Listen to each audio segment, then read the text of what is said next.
Hello, YouTube friends. Today, in a Saturday workshop, we are pleased to be with Martin Aroste. He's an international investigative journalist. He has covered other troubled posts, including Venezuela, Spain, Bolivia, and other parts of the world. For VOA, WSG, the Daily Telegraph, the Washington Times, CNN, Fox News, UPA, and France 24. Dear Martin, this 2022, we have a new international security scenario of the economy, of pandemic, and other prediction of the financial billionaire of George Soros and Bill Gates. With your vision on this statement?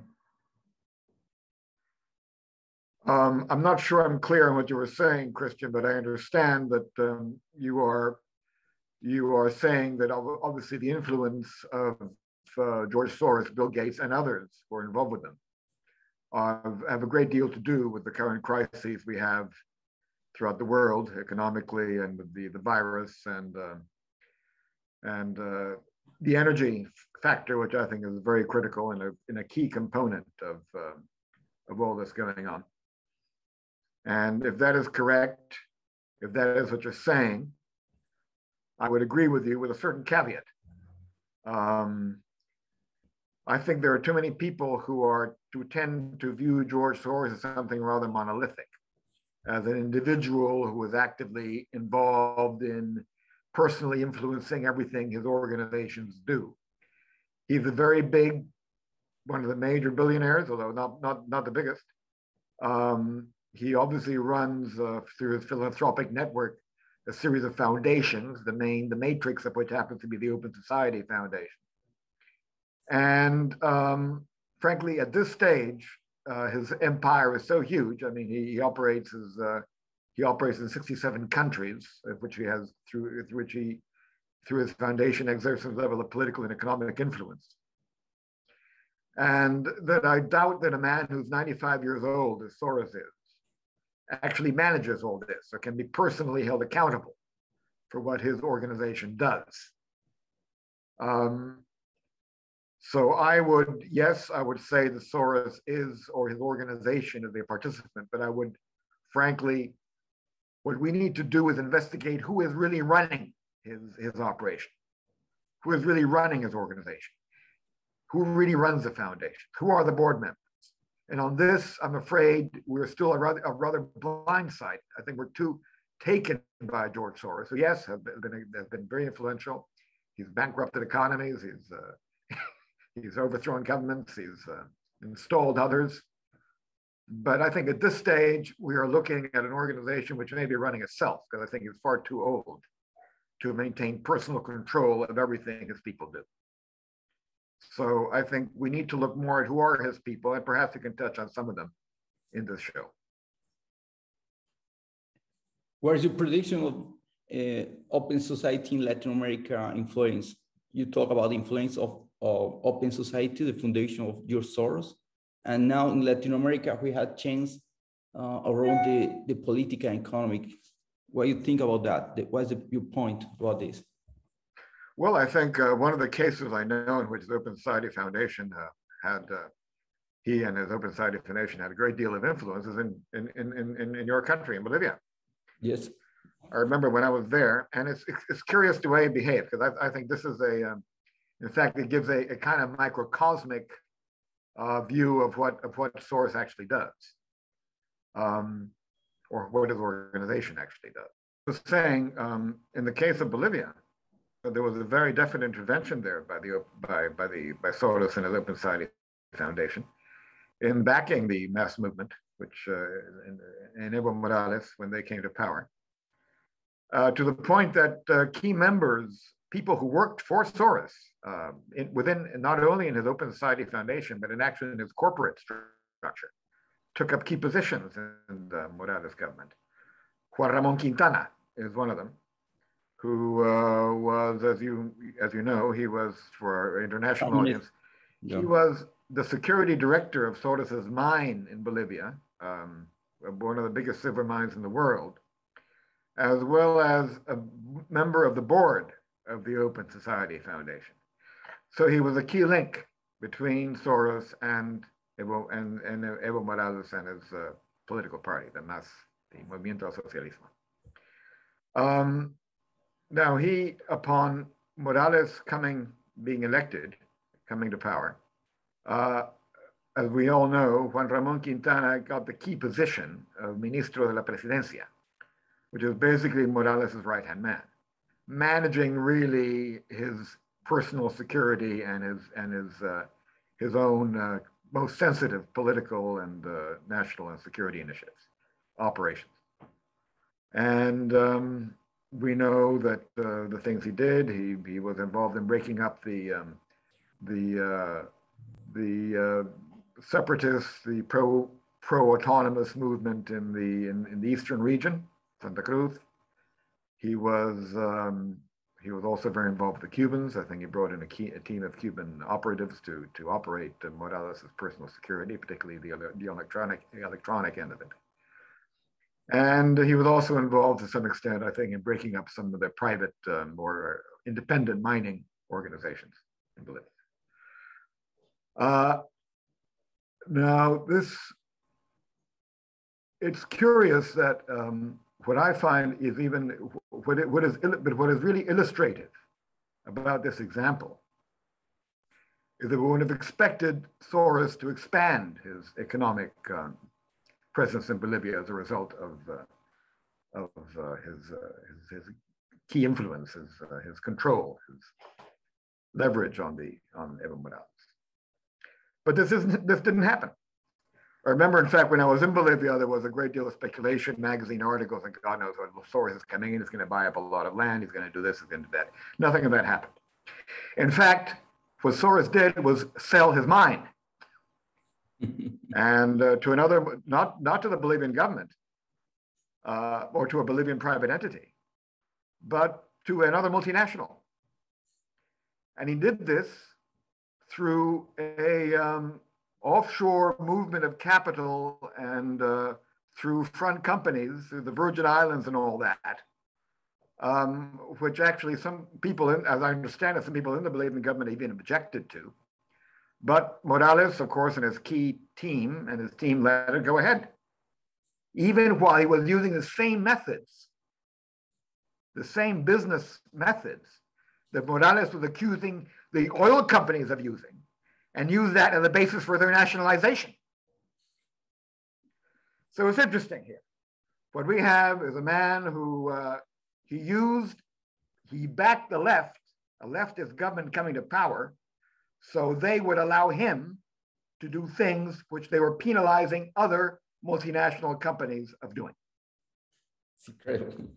It's terrible. It's quite extraordinary. And if he did this in Bolivia, I assume that this is what he's also trying to do or doing in other parts of the world. So that's my assessment of his. It's possible the Open Society Foundation employing in Argentina, now in Brazil, the new election with Lula is the first candidate. You think so? Oh, I would definitely expect the Open Society Foundation as backing Lula. I'm sure they're up to the hills backing Lula. I don't know too much about the relationship with the Peronistas, but I imagine that exists as well. Look, Christian, they're all over the place. I mean, when I was doing a report on the, when I was doing a report on the Mapuche Indian rebellion, very violent rebellion in southern Chile. Again, I mean, there was constant mention of Soros and Soros-connected NGOs that were backing the Mapuches, and they're the most radical groups. In the United States, they're backing the Black, they're up to their hill backing the Black Lives Matters movement, even Antifa, which is, some people consider a terrorist organization. I mean, they're up to their necks, and I mean, they operate at the local political level. I mean, they finance in a major way. I mean, in an unprecedented way. For example, the campaigns of local prosecuting attorneys. As you know, in the United States, the prosecuting a fiscal, the prosecuting attorney is elected at the state level. And Soros has financed the election of these very radical prosecuting attorneys attorneys in major cities and states around the U.S., as well, of course, as congressmen who are extremely far left, and as well as governors and so on. But I mean, but governors are right. I guess every I guess he's not the first, by no means the first major businessman to influence politics. But I think we go beyond influencing politics. He's influencing entire government structures. I mean, I have yet, I don't know. I mean, frankly, Christian, I have never been one to particularly push the envelope of major conspiratorial theories in politics. I think, aside from the fact that a lot of them are bad and erroneous and exaggerated or wrong, they're not psychologically very healthy for the people who supposedly are concerned about the conspiracy. Because if you say everything is a conspiracy, then I guess everything becomes pretty hopeless. So I've never really been I've always been very skeptical of conspiracy theories or the idea that some sort of global domination going on. But I think in the case of Soros and other people involved in his group, I would include Bill Gates, I would include others of the Davos Forum, involved in the Davos group, shall we say, including 1,000 major companies, some of the world's biggest companies. There is undoubtedly something going on. And I think Soros typifies the case because he's doing it, or his organization does it so blatantly, so openly, that it is very difficult to ignore. I mean, you cannot ignore the fact, you cannot deny the fact that in the United States, he's involved at the local level in practically every single race where in backing far left candidates for local offices, local attorney, state attorney general, city chief prosecuting officer, local congressman, at the state level. Groups that are involved in inscribing new voters, this kind of thing. It's a very pernicious thing, and there's no denying it. I mean, he's never denied these things. He's got a lobbying organization in Washington, which has tried to push the idea of federalizing elections, creating a federal control over the entire election system, which until now, of course, has been mainly, to a large degree, controlled by the states. And this is obviously with the idea of him putting the top bureaucrats in Washington in place so that they can control the national election apparatus and ensure that his people that he virtually controls American politics. We know, for example, his involvement with a major electronic voting vendor, a major company, a company involved all over the world, which was started in Venezuela, as a matter of fact, to create, engineer, and manage electronic voting systems. And so I think what his agenda is clear. I mean, he wants to control the political destinies of countries all over the world, and now the United States. I mean, until now, he had been mainly involved in other countries. He popped up in Bolivia and other places. But now he's going for the big, now he's going for the big apple. And of course, it is a growing concern. And it is making more people aware of his activities, aware of him. Poverty is an excuse to finance the indigenous and communists and socialists, no? That's to do open society in the involvement of financing indigenous around the world. How you talk about Chile, now in the United States, the security, the international security in the United States, about the involvement of Open Society Foundation. Yeah, and as I say, the way he's used it is it's very curious. It's suspicious because he's not from what I can take it, from what I understand, and giving Bolivia as an example, he didn't use it necessarily to invest in Bolivia or give money to the governments that they could maybe have through his foundations. But as far as I know, he disinvested Bolivia.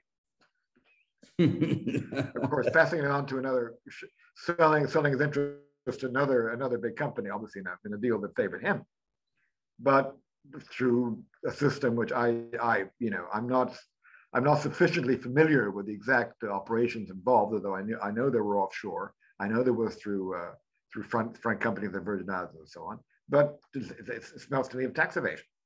Yeah, quite honestly. Yes, that's the offshore schools. As for left-wing causes, yes, I know. Well, I think we're aware that basically at the time of the fall of the Berlin Wall and the end of classical ideological communism based on class warfare with the sort of the Central World Revolution based in Moscow, and when all that collapsed following the collapse of the Soviet Union. It's bad. Communists decided that they would forget class warfare. That was no longer useful to them. Because obviously a lot of the working class would become middle class, and in fact, a lot of them are voting for right-wing parties and to continue to vote for right-wing parties. In fact, there's a major backers of Trump in the United States today. And the social organizations like parties like the right-wing Vox in Spain are also draw their support from any from the working class. That they would divide society along gender, ethnic, and basically along gender and ethnic lines. In other words, and the environmental issue, which became very important. It's now preponderant. They obviously control the narrative on the environment, on global warming, or climate change. That has gone from global warming to climate change because we can no longer say it's climate change because some places are getting hotter and other places are getting colder. So now it's instead of global warming, it's now climate change. The climate change. And we don't know what's going to be next because there's a lot of scientific evidence contravening a lot of the theories which point towards some cataclysmic event in a few decades if we don't stop with CO2 emissions. So it looks increasingly that the whole idea of fighting climate change, of controlling the energy industry, of destroying the privately owned oil companies and replacing them with state-owned electrical producers, or is really aimed at creating a global bureaucracy to control world energy. And if you have that, of course, you have in effect a world of a socialistic world government. It's true. The control Some might say this is very good. Maybe that's what we need. We need a socialist world government. But I think fine. I think it should be put up to public debate. It should be voted on, maybe through referendums or through free elections. It should be openly stated, not disguised as some kind of messianic movement behind which there are interests that are very dark and would probably not stand up to public scrutiny if they were openly exposed and investigated, which they should be. We have the incredible situation, Christian, the phenomenon in which the head of the UN environmental, the UN agency just recently organized the COP, the recent conference in Glasgow, who is a very important banker. He's the head of the former head of the Bank of England. He's a technocrat. He's working state sector banking. He was head of the Bank of England. He was head of the Bank of Canada. He basically advocates the total disinvestment of the oil and gas industry to be supplanted by what can be nothing else except a politically controlled electrical energy supply to be the only source of energy for anything, whether it be cars, whether it be manufacturing, whether it be on the excuse of this, on the pretext, on the basis that this limits the exposure to CO2 emissions. He wants it, you know, so. And this is the UN man on this. I mean, obviously he's highly connected with the Davos crowd. I mean, he must be, I'm sure, very, very good friend of Soros and the people that work for him. Perhaps he's one of them, he's part of this. And he said it. I mean, this isn't something that anybody's saying secretly. I mean, he stated this in a book. In which he says that, yeah, that in which he treats the movement towards non-fossil fuel as some kind of imperative, a global imperative, and that it will bring it will bring a lot of suffering and to a lot of people, but which he considers to be necessary. He's going to lower the living standards of Americans and people throughout the world, I think, including a lot of people in Latin America, for the purpose of this. He's willing to do this. I mean, that's part of the program. And to move towards a carbon-free world. He said this in his book. It's called Values. A very strange name. Value, apostrophe S, apostrophe. Whatever that's supposed to be. Secret. Really, it's incredible, the control there. The Glasgow control with excuse the chance, climate change, no? yeah, sure, yeah, give a chance. That's it. The time is off. Thank you so much, Martin Aróstegui. It's an honor to have our request of international prestige. Thank you so much, Martin Aróstegui. We're back with our interview next Saturday, maybe. Thank you. Yeah, so absolutely, Christian. Let's keep doing this. I think it's very interesting. Thank you, and good to see you. Thank you so much. See you.